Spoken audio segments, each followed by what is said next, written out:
Have you ever looked at a situation and seen a total dead end, only to watch someone else see a massive opportunity? Well, today we're diving into the invisible software that's running your life, the very thing that shapes your reality. Yep, we're talking about your beliefs. It's a real puzzle, right? Picture this. Two expert traders, both staring at the exact same market chart. One of them sees a can't-miss opportunity to buy. The other sees a huge red flag telling them to sell.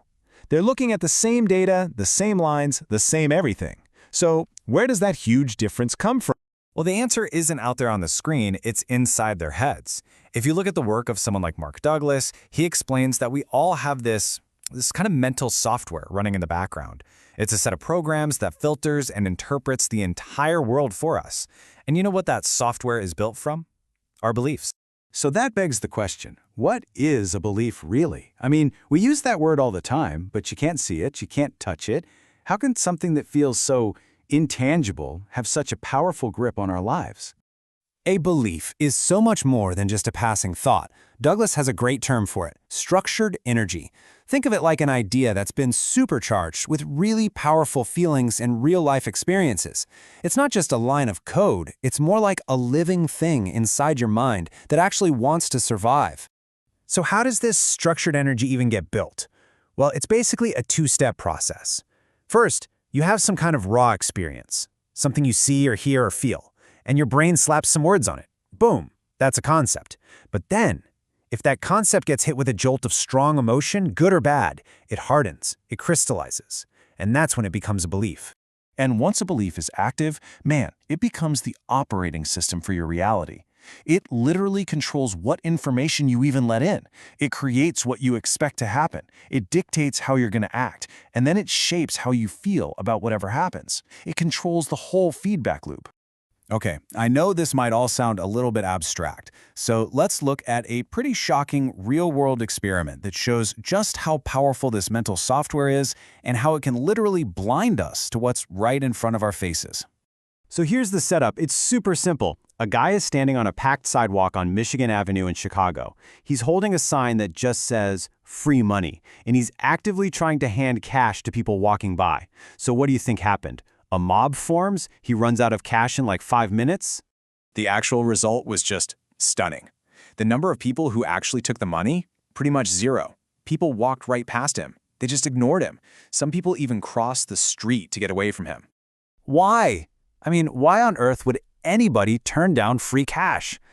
It's because almost all of us have this deeply programmed belief, this little piece of software that runs on autopilot, and it says, there's no such thing as a free lunch. It has to be a scam, a trick, or maybe this guy's just nuts. And here is the absolute key takeaway from that. Their belief didn't just help them interpret what was happening. It acted like a firewall that completely blocked the reality in front of them. The opportunity was real, the money was real, but their internal software just wouldn't let that information through. They literally could not see the money for the belief. And that experiment perfectly sets up the next big idea we have to tackle. We all tend to treat our beliefs as if they're absolute facts, like they are the truth with a capital T.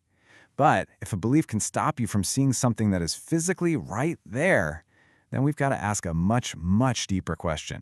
This gets us to a really fundamental fork in the road, a totally different mindset. See, most of us operate on the left side here.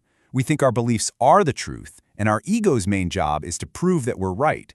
But high performers, they see it completely differently. To them, beliefs are just tools in a toolbox. And they don't care if a tool is right. They only care if it's effective at getting the job. So when you adopt this new mindset, the very definition of truth flips on its head. In our mental world, truth is simply whatever works. If a belief helps you hit your goals and makes you feel good, hey, for you, it's a true belief. If it just leads to pain and failure, it's not useful, and it doesn't matter how factually correct it might seem to be. Okay, so that naturally leads to the next big question, right? If I find a belief that's not working for me, one that's making me miss out on opportunities, how do I just get rid of it? How do I uninstall that faulty piece of software? And here's where it gets really interesting. The answer is, you can't. A belief is energy, right? And you know that old rule from physics? Energy can't be created or destroyed. If you try to fight a belief, if you attack it head-on, all you're doing is feeding it more of your energy. And ironically, that just makes it stronger. So if you can't destroy it, What on earth are you supposed to do? Well, the solution isn't about brute force. It's actually a much more elegant process. It's about deactivation. You don't get rid of the belief, you just pull the plug. You render it powerless. And this is the absolute perfect analogy. Think about Santa Claus. Most of us, at one point, believed in Santa. I mean, that belief was charged up with a ton of emotional energy. Now, you don't believe anymore.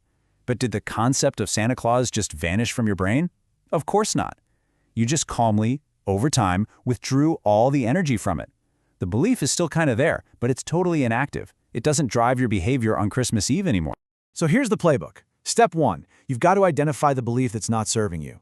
Step 2, you consciously start pulling energy away from it. You examine it, you question it, you accept that it's just an old tool that isn't useful anymore. And finally, step 3, you take all that energy you just freed up and you transfer it into building a new, more empowering belief that's actually aligned with what you want. This all comes down to a fundamental shift in the questions you ask yourself every day. It's about going from being a passive victim of your own mental programming to becoming the active architect of it. The whole game changes when you stop trying to defend what you think is true and start deliberately choosing what you know is useful. So, I'll leave you with this to think about. When you look at your own life, your work, your relationships, your bank account, what opportunities might be sitting right in front of you that you are completely blind to just because of the invisible software running in your mind?